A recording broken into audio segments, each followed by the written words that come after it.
Hi friends, this is my tutorial on Nanoloop, which is like a synthesizer based on a Nintendo Game Boy cartridge by this German dude named Oliver Vichov, or Vichov, I don't know, in Hamburg, Germany. Check out nanoloop.com.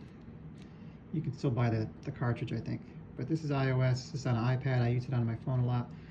So it's like a step sequencer, and it has a song editor. You can do some cool stuff with it. It has a sampler. Let's just get started here. We're going to start up here. Kind of utilities, right? New. We're going to start a new one. There it is. This is like your font size. Black or white. Let's see. Maybe we'll go black here. This next one, it's your instructions. I highly recommend reading the instructions. I learned something new last night. I'll tell you about later. Okay, and going across here, now we have, this is kind of like your control panel for the whole thing there. Now you hold your finger down, it tells you what it is up here. Okay, what is that? Oh, that's the volume for the whole thing, right? So you can either scroll down or up. Just do it here. And this one is gain. I usually just keep those where they are. Unless it's overdriving, distorting, maybe back off the gain or something like that. It's your beats per minute. You can incrementally change it. You can halve it. You can double it. It goes all the way down to 1 and all the way up to 500,000 beats per minute, which is a lot. It's too many beats. Anyway, these, I don't know, these don't work. These don't do anything. This next thing over here is your song editor. We'll get to that last. This is like your control panel for each channel. These are your channels down here, and they hold an instrument in there. Just show you here, like this is the symbol for one of the instruments, right? That's pulse width modulator, and you can change it here too. You can tap on it. Now that one is a FM synth. This is the noise, and that's the sampler, right? And each channel has an instrument assigned to it, and you can change those to whatever you want. But there is a pretty intuitive setup that he starts you off with. Get your parameters around down here, and that you set your bass levels for all that. I'll get to that later. Let's just get started here. This is the step sequencer. So it's a grid, visual representation of what the music's going to be in time and space here. 4 beats a minute. 4 beats. 4 beats per measure rather. Gives you 16 steps to deal with.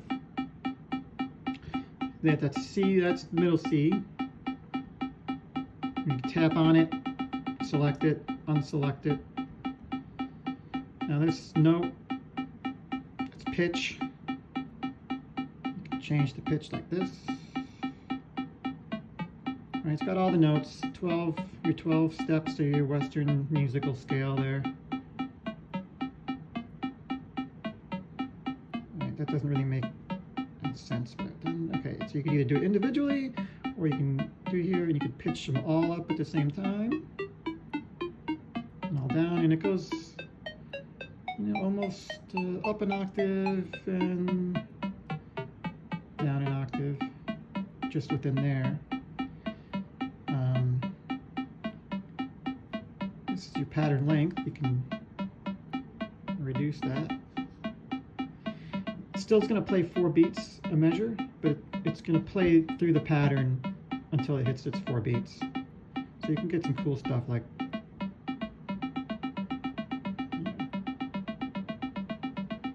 right.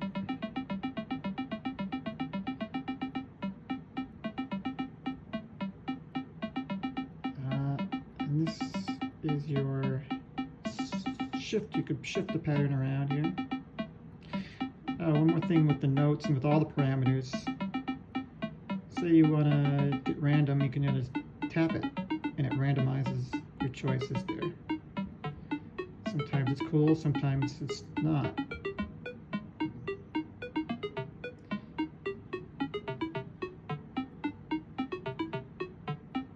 anyway, okay, moving along. This thing here, the 0, that's your octave pattern, or pattern octave. You go 4 octaves up.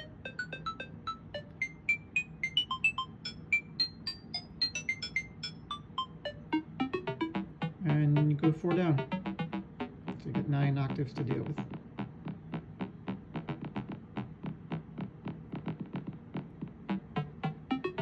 Okay. Obviously you got, just pause. It's just, that puts it back to the beginning and starts it again. Double tap on the channels here. These are the channels again. Double tap and it mutes it. Yeah, each channel has 8 patterns. This is the first pattern. Second pattern. Before we do that, let's go over these parameters down here. That's volume. And again, you can all at once.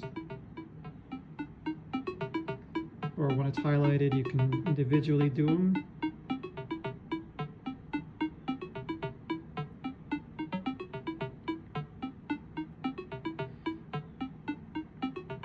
Attack, right? So let's see what that does.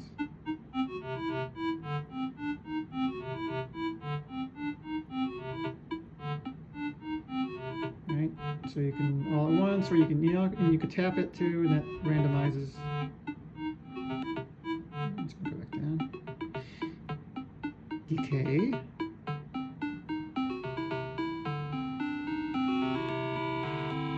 It's like a sustain, right? Tapping randomizes it too. Right.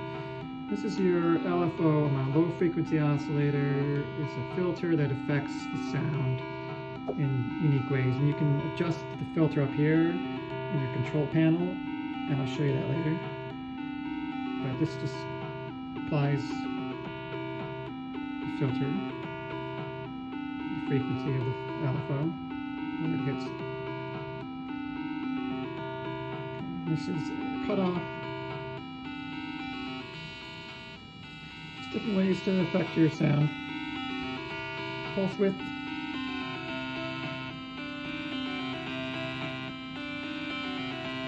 So that's kind of an overview of that. Double tap. So now let's go to another next pattern. Kind of everything's default. And right, so then you just do whatever. You've got 8 patterns. Let's say you really like what you did here. You want to translate it to the next pattern. Copy and paste. I don't know the loops and banks. I don't know how to use those. What purpose they serve. So I'm going to copy this and I'm going to put it over here. Just brings it over there. And I'm just going to pitch that up a little bit. Right, so 8 patterns, and then you have these 8 different channels. And I'll get to that on the next video, and I'll show you what the control panel does for that.